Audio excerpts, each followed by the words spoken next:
안녕하세요. 1학년 통합사회 시 21번째 디딤 영상 시간을 시작하겠습니다.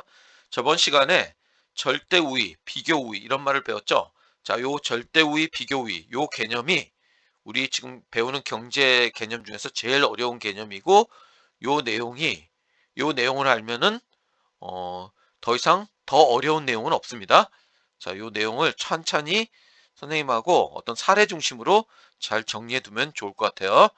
그래서 저번 시간에 절대 우위로는 뭐라고 얘기했죠? 절대적으로 유리한, 생산비가 절대적으로 적게 드는 그런 상품의 생산에 특화하여 교육하면 두 나라 모두 이익이 발생한다는 거죠. 그렇다면 둘 다 한 나라가 다 유리하면 어떻게 될까요? 절대 우위론에 의하면은 무역이 이루어지지 않겠죠. 그렇지만은 비교 우위론은 뭐라고 얘기했죠? 다 유리하지만은 더 유리한 거를 생산하고 다 불리하지만 덜 불리한 거에 특화시켜서 생산해서 교육을 하면 무역의 이익이 발생한다고 보는 측면이 비교 우위 원리라고 볼 수 있습니다. 그렇다면 이 내용을 좀 더 사례를 통해서 한번 알아보도록 하겠습니다. 자, 교과서 157쪽에 있는 내용인데 18세기, 19세기에 포르투갈은 영국보다 더 적은 노동력으로 와인과 옷을 생산할 수 있었습니다. 그러니까 다시 말하면 더 적은 노동력이라는 건 생산비가 적게 든다는 거죠. 그렇다면 뭐라고 얘기할 수 있을까요? 이거는 포르투갈은 영국에 비해서 와인과 옷 다 절대 우위가 있다라는 거죠. 그렇다면 절대 우위론에 의하면은 무역이 이루어지지 않겠죠. 그렇지만 상대적으로 생산성이 떨어지는 영국이 포르투갈과 자유무역을 해봤자 손실 볼 것이라는 생각이 지배적이었지만은 이 리카르도라는 사람은 와인과 옷의 상대적 생산 비용이 다르다는 점에 주목을 해서 영국은 둘 다 불리하지만 와인과 옷 다 불리하지만은 와인을 생산하는 것이 상대적으로 더 불리하고 옷을 생산하는 것은 상대적으로 덜 불리하다는 거죠. 그러니까 영국은 옷을 특화시키고 그다음에 포르투갈은 옷과 와인 둘 다 유리하지만은 더 유리한 게 뭐라는 얘기죠? 와인을 생산하는 것이 더 유리하다는 거죠. 그래서 포르투갈은 와인을 생산해서 서로 교육을 하게 되면은 둘 다 이익이 발생한다는 거. 이게 바로 비교 우위론이 되겠습니다. 그래서 포르투갈이 와인을 대량으로 생산하여 옷을 생산하는 영국과 무역을 하면은 이익을 얻을 수 있다라는 측면이 바로 비교 우위론이 되겠습니다. 자, 다른 사례를 보면은 AB 축구 선수가 있는데 A 선수는 미드필더와 공격수 위치에서 모두 B 선수보다 뛰어납니다. 다시 말하면 A 선수는 B 선수와 비교하면은 절대 우위에 있는 거죠. 그렇다고 절대 우위를 지닌 A 선수만 시합에 나가고 다른 선수는 시합에 나가지 말아야 하는 건 아니죠. 그래서 절대적으로 능력이 떨어지더라도 일을 전혀 하지 않는 것보다는 일을 하는 게 이득이 되니까 A 선수는 B 선수보다 더 유리한 걸 하고 B 선수는 A 선수보다 덜 불리한 거 이거를 역할을 맡아서 하는 것이 더 어떤 경기력을 향상시키는데 도움이 된다는 거죠. 그래서 여기서 상대적으로 더 유리한 거, 상대적으로 덜 불리한 거 이렇게 얘기할 때 그 상대적이라는 말이 바로 비교라는 말이 되겠습니다.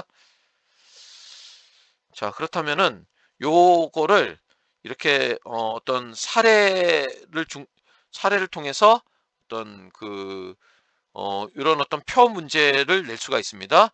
요런 식의 문제를 기말고사 때 낼 건데 요 지금 선생님이 준 사례 요 정도 사례를 이해하면은 충분히 풀 수 있는 문제를 낼 거니까 너무 어렵게 생각하지 말고 찬찬히 한번 어 연습 문제들을 풀어보면 좋을 것 같아요. 선생님하고 같이 한번 풀어보도록 할게요. 자, 이런 문제가 나왔을 때 제일 먼저 해야 될 게 뭐냐? 자, 비교 우위 상품이 무엇인지 알아보자 했는데 자, 이런 문제가 나왔을 때는 제일 먼저 해야 될 게 뭐냐면은 바로 자, 여기 그 각국과 의국이 일주일 동안 최대로 생산할 수 있는 자동차와 쌀 생산량이라고 했죠.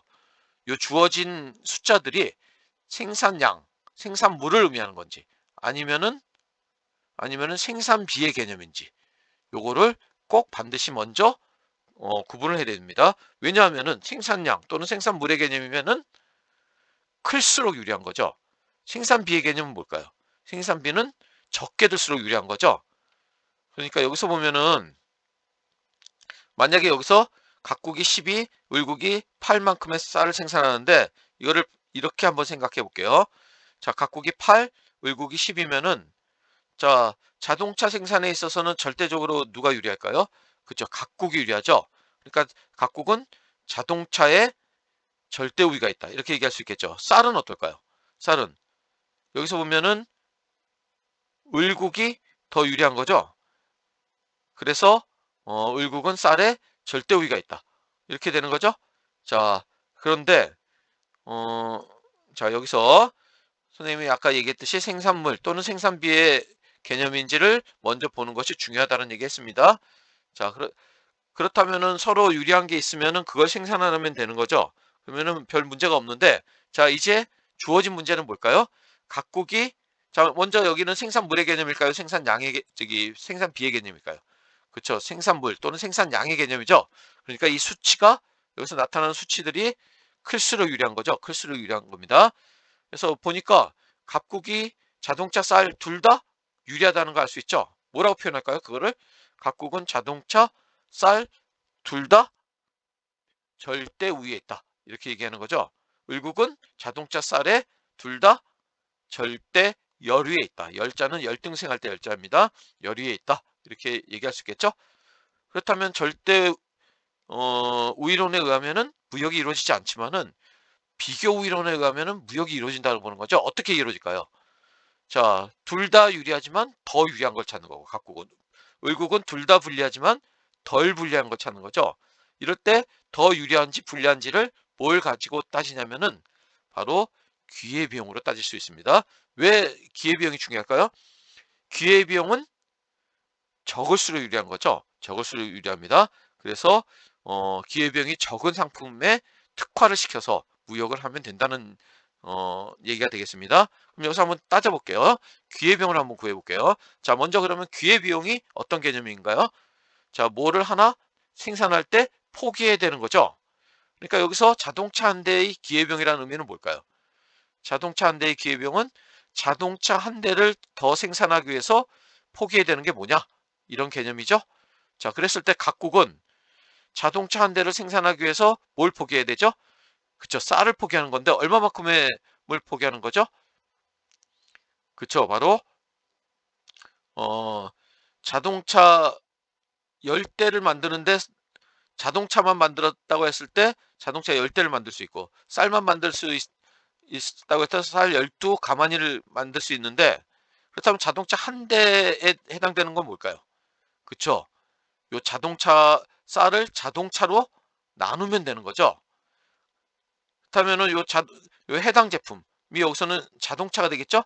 이 자동차가 분모로 가면 되는 겁니다. 그걸로 나눠주면 되는 거니까. 그러니까 여기 뭐라고 쓰면 될까요? 자, 자동차 한 대당 기회비용은 쌀 10분의 12가 되겠죠. 쌀 10분의 12. 그래서 쌀 5분의 6. 요 개념이 무슨 의미일까요? 그쵸? 각국은 자동차 한 대를 더 만들기 위해서 쌀 5분의 6을 포기합니다. 라는 의미가 되겠습니다. 그렇다면 을국은 어떻게 될까요? 똑같이 하면은 자, 자동차 한 대를 더 생산하기 위해서 쌀을 얼마만큼 포기해야 될까요? 그쵸? 쌀 9분의 이게 자동차가 분모로 간다고 했죠? 그러니까 요 9가 분모로 가는 거니까 9가 분모로 가는 거니까 어 9분의 8이 되겠죠? 쌀 9분의 8. 그 다음에 쌀 한 단위 기회비용이라는 건 뭘까요? 쌀 한 단위 기회비용. 쌀 한 단위를 더 생산하기 위해서 자동차를 얼마만큼 포기하느냐 이거죠. 그렇다면은 쌀이 어디로 갈까요? 여기서는 자, 쌀은 분모로 가면 되겠죠. 그러니까 자동차 12분의 10만큼 포기하면 되는 거죠. 그러니까 6분의 5만큼 포기하면 됩니다. 자, 요 개념이 뭘까요? 요 개념은 쌀 한 단위를 더 생산하기 위해서 각국은 자동차 6분의 5만큼을 포기하면 되는 거죠. 그렇다면 을국은 어떻게 될까요? 을국은 쌀 한 단위를 더 생산하기 위해서 얼마만큼? 얼마만큼? 그쵸? 자동차, 자, 요 해당 제품이 어디로 간다고 그랬죠? 해당 제품이 분모로 간다고 그랬죠? 그러니까 8분의 9가 되겠습니다. 자동차 8분의 9만큼 포기하면 됩니다. 그럼 이거는 어떻게 될까요?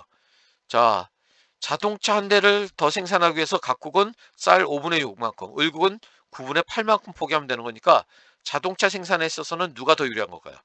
그쵸? 각국이 5분의 6, 을국은 9분의 8만큼 포기하는 거니까 자동차 생산에 있어서는 바로 을국이 더 유리한 거죠. 왜? 기회비용은 적을수록 좋은 거니까. 그래서 을국은 자동차에 뭐가 있다? 비교 우위가 있다. 이렇게 얘기하는 거고. 자, 쌀 한 단위를 더 생산하기 위해서 각국은 자동차 6분의 5, 을국은 8분의 9. 그러니까 쌀 한 단위를 생산하기 위해서 기회비용이 어떤 게 더 적죠? 그쵸. 각국이 더 적은 거죠. 그러니까 각국은 뭐에? 자, 쌀에 비교 우위가 있다. 이렇게 얘기할 수 있다는 겁니다. 자, 요 개념 수업 시간에 좀 한 번 더 하도록 할게요. 자, 요 내용을 꼭 알고 있어야 됩니다. 요 개념. 자, 그러면은 탐구활동 1번에 있는 내용을 가지고 다시 한번 연습을 하도록 할게요. 자, 여기서 절대우위와 비교, 각국과 을국에서 꿀과 옷만을 생산한다고 했을 때, 자, 8주 동안 일해서 꿀만 생산한다면은 꿀 50병을, 옷 50벌을 각국은 만들 수 있고, 을국은 40, 20을 만들 수 있다라고 되어 있는 거죠. 여기서는, 자, 이런 문제 나오면 뭘 먼저 생각하라고 했죠? 그쵸. 생산물의 개념, 또는 생산량의 개념인지, 또는 생산비의 개념인지를 먼저 생각하라고 그랬죠. 근데 여기서는 생산물이라고 딱 됐죠. 그러니까 요 수치가 클수록 더 유리하다라고 볼 수 있는 거죠. 자, 딱 보면은 절대 우위에 누가 둘 다 절대 우위에 있죠? 그쵸. 각국이 꿀과 옷 생산에 절대 우위가 있는 거죠. 자, 그 여기 뭐라고 얘기할 수 있죠? 그쵸. 각국이 절대 우위에 있다. 꿀과 옷 생산에 절대 우위가 있다. 이렇게 쓰면 되겠죠? 자, 그 다음에 각국과 을국의 꿀과 옷 생산의 기회비용을 각각 얼마인가 했는데 기회비용. 꿀 한 병을 생산하기 위해서 옷을 얼마만큼 포기해야 되느냐? 자, 여기선 생산물의 개념이라고 그랬죠? 그러니까 요 해당 제품, 이 꿀의 기회비용을 구하는 건데 그 해당 제품이 분모로 간다고 그랬죠? 그러니까 어떻게 될까요? 50분의 꿀 50분의 옷 50 해서 50분의 51에서 한 벌이 되겠죠? 자, 옷은 어떻게 될까요? 옷은 역시 이 옷이 분모로 가는 거죠. 그러니까 50분의 50해서 역시 꿀 한 병이 되겠죠. 그 다음에 을국은 어떻게 따질까요? 을국은 자, 꿀 해당 제품이죠? 꿀이 그러면은 40분의 20 이렇게 되겠죠. 그래서 옷 40분의 20 그러니까 2분의 1이 되겠네요. 2분의 1 그리고 여기는 어떻게 될까요? 여기는 자, 옷 한 벌을 생산하기 위해서 옷 한 벌을 생산하기 위해서 해당 제품이 밑으로 가는 거니까 꿀 그쵸? 20분의 40이니까 두 병이 되겠죠? 그럼 여기서 꿀을 봤을 때 각국과 을국을 보면은 기회병이 적은 게 어떤 거죠? 그쵸? 이게 적은 거죠? 그러니까 갑국은 꿀에 비교 우위가 있는 거고 둘 다 유리하지만 더 유리한 게 꿀이라는 얘기죠. 을국은 둘 다 불리하지만은 자, 옷에 자, 어떤 게 더 적을까요? 그쵸? 요게 더 적은 거죠. 그러니까 옷은 어, 자, 여기서 꿀은 어떻게 되나요? 꿀은 그